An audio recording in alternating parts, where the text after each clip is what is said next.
The sound of the jackhammer was a violation.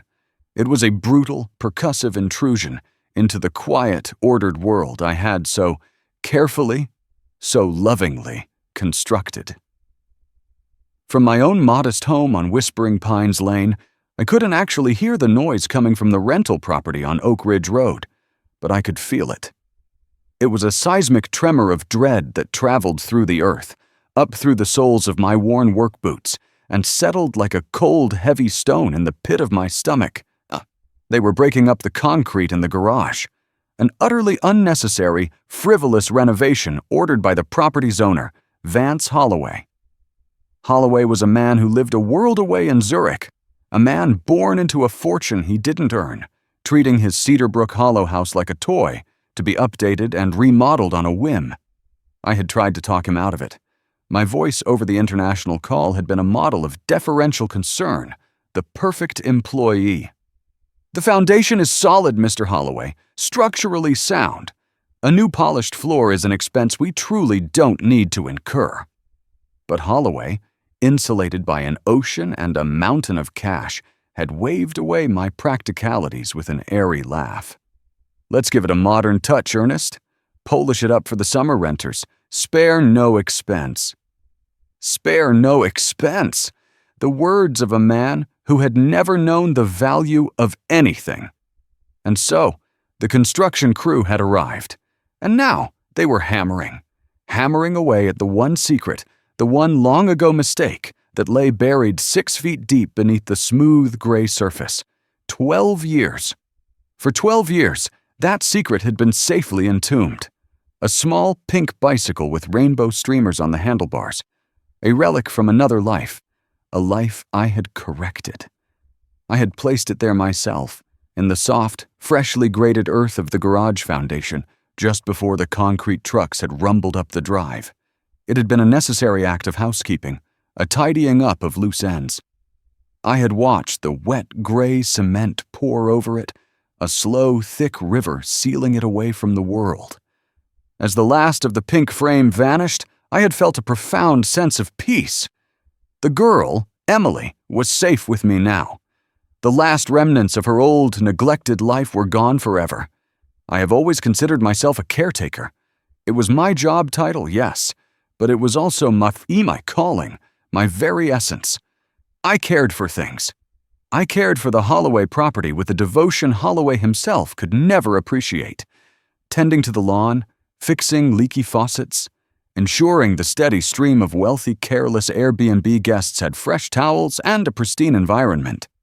But my true higher calling, my real work, was caring for the girls. My girls. Emily, Kayla, Juliana. They were my family, my secret garden hidden from the rot and blight of the outside world. I had rescued each of them from lives of quiet, insidious neglect. I am a keen observer of people, you see. It is my gift. I see the things others miss, the subtle cracks in the facade of modern parenting. I saw the mothers too engrossed in their glowing phones at the park, their children wandering perilously close to the street. I saw the fathers too busy with their careers, their daughters starving for a moment of undivided attention.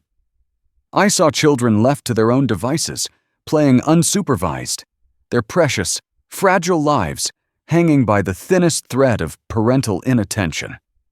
I had watched Laura Forrester for weeks before I took Emily. I'd sit in my van, parked down the street, documenting her failures. I saw a pretty but distracted woman, always rushing, her mind clearly elsewhere.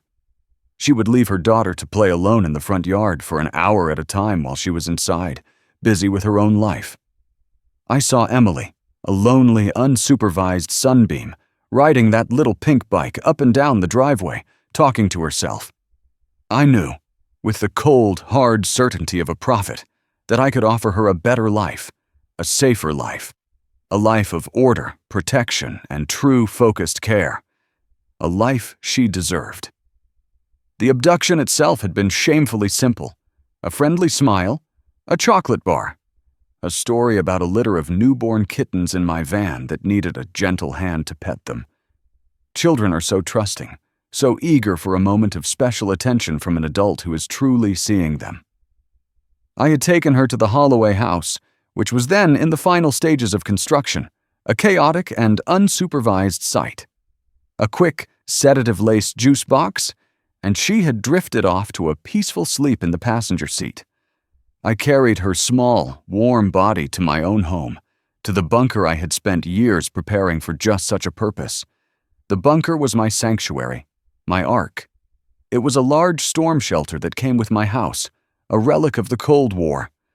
I had converted it into a comfortable, self-contained living space. It was soundproof, secure, a perfect, protected world. There, I had gently explained the new reality to Emily, and later to Kayla and Juliana after their own rescues.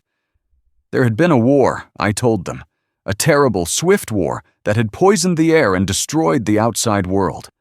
Their parents, tragically, were gone. But I, their brave caretaker, had saved them. I would protect them, teach them, and raise them in this safe, underground haven. For years, it had been a perfect, harmonious existence. I was their father, their teacher, their entire world. I provided for them, read to them from carefully selected books, classics, encyclopedias, nothing published after 1990, and I watched them grow. They were my reason for being.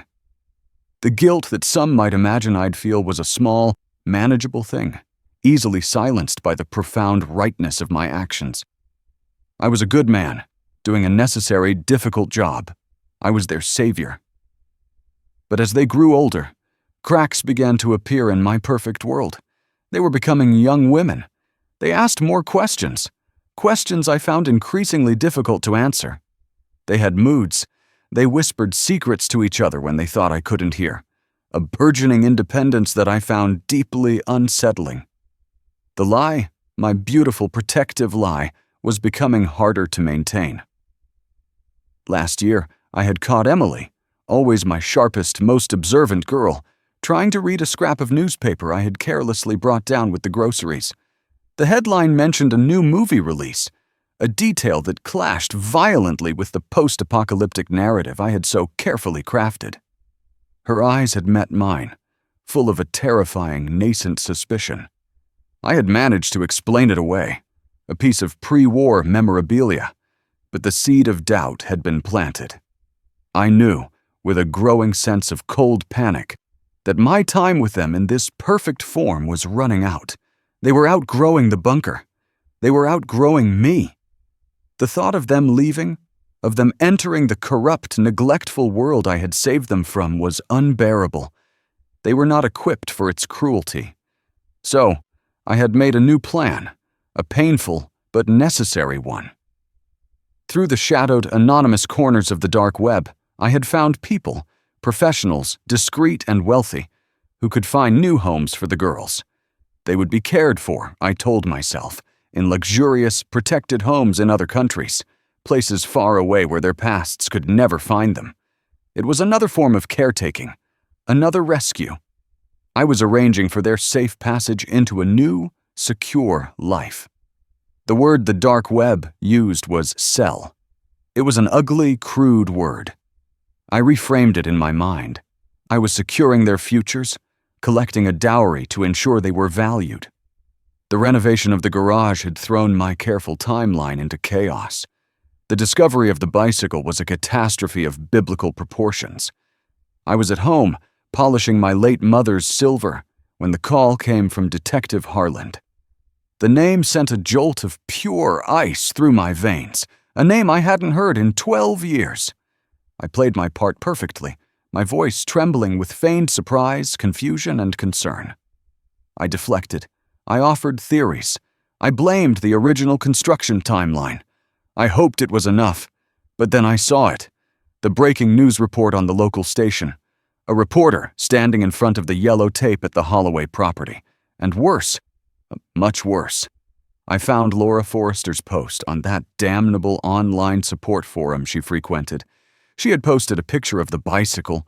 She was stoking the embers of a fire I had thought long extinguished. Hope is a dangerous, unpredictable, and destructive thing, It had to be crushed for her own good. I created a new anonymous account, routing my connection through 3 different countries. It was a simple matter. I found an old picture of Emily that Laura had posted years ago, her face bright with an innocence I had preserved. The idea came to me in a flash of dark, merciful inspiration. I am a proficient, if amateur, photo editor. I found a stock image of a butchered pig's head and, with a few precise clicks, performed the grotesque surgery. I added the video, a digitally altered clip of a farmer butchering a deer, changing the foliage in the background to look like the Swiss Alps, a subtle, clever breadcrumb to lead them to the dilettante Holloway. And then the message, the final, merciful command. Your daughter's as dead as this pig. Just accept it and live with it. I was telling her, for her own good, to let go. To embrace the peace of resignation that I myself had found so comforting. A clean break, a scar, not an open wound. But she hadn't listened. The fool. Now, in the pre-dawn darkness of my own quiet cul-de-sac, I was in a desperate race against time. The police had been to my house once, a cursory check. But with the bicycle now public knowledge, I knew they would be back.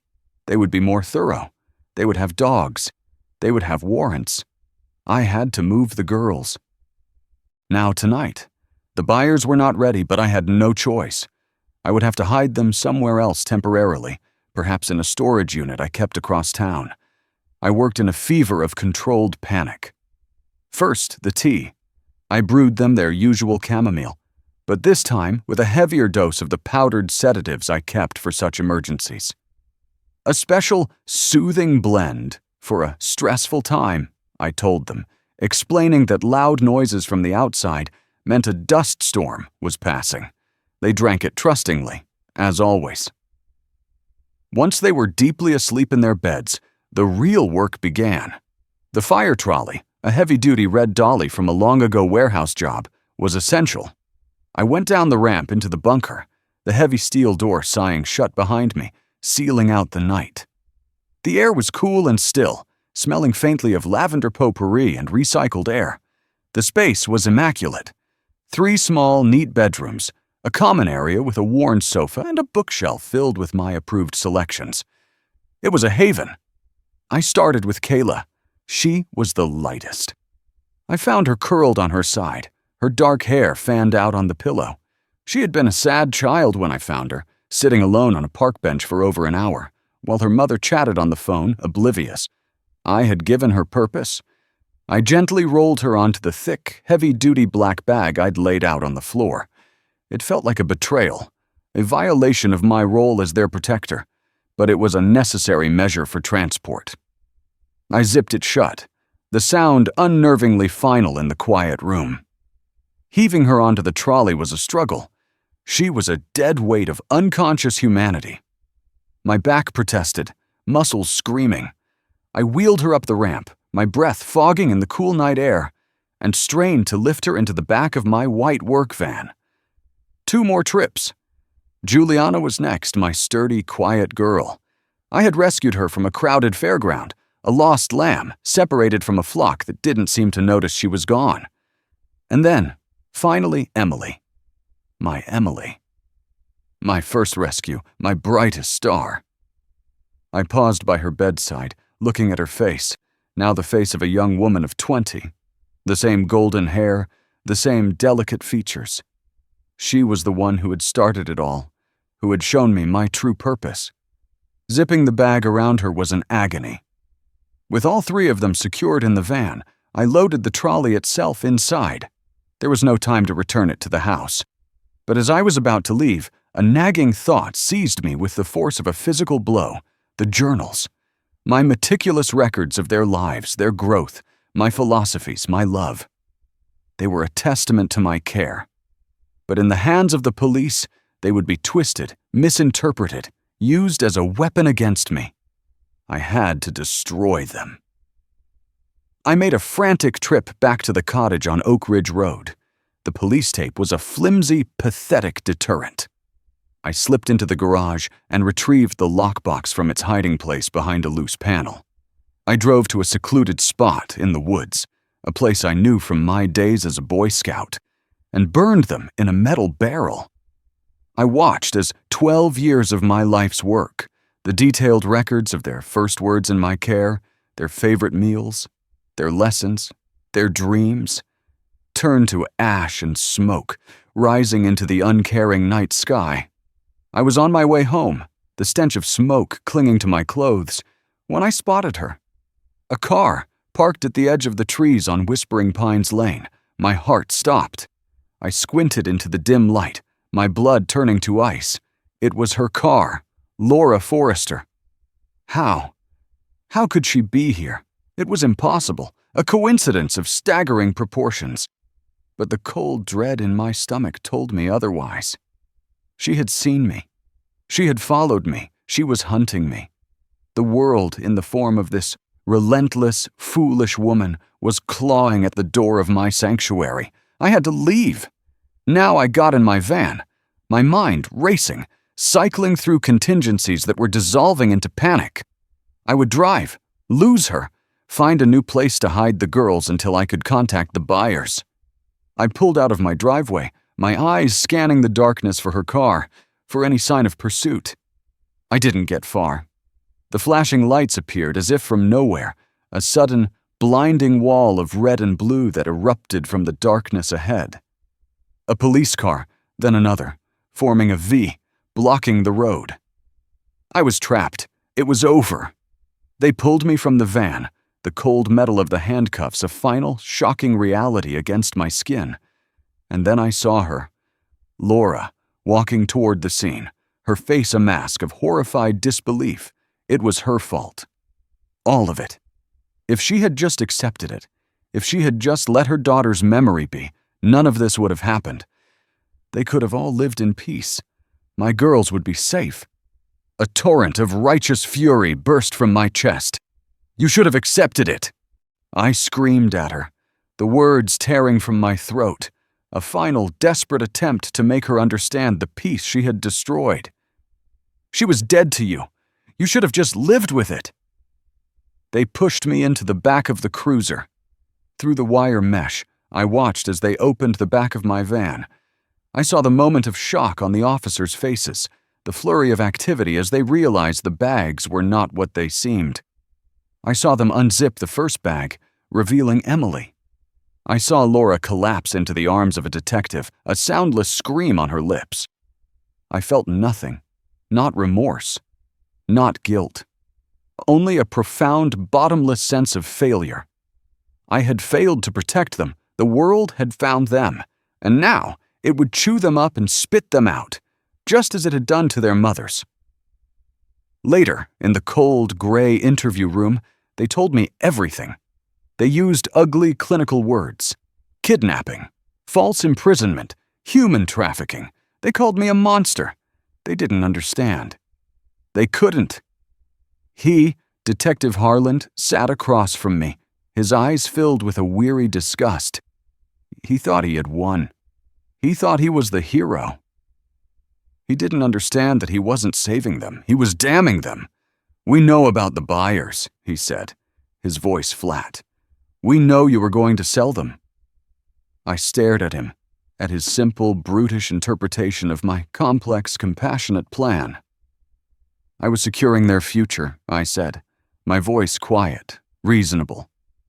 I was placing them in homes where they would be valued, protected.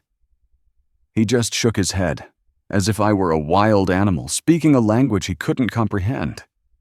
They told me Laura Forrester was at the hospital with Emily. They told me the other mothers were on their way. They told me my perfect, protected world was gone forever. I sat in the silence after they left me, the detective's words echoing in the sterile room. I thought of the girls, waking up in a strange, bright hospital, surrounded by loud, emotional strangers who claimed to be their families. They would be confused, terrified. They would be told lies about me, about the life we had shared. They would be returned to the very world of neglect and chaos I had rescued them from. A single hot tear traced a path through the grime on my cheek. Not a tear of guilt for my actions, but a tear of grief for what had been lost. My family was gone. My life's work was undone. The world had won. And I, Ernest Mallory, the caretaker, had nothing left to care for.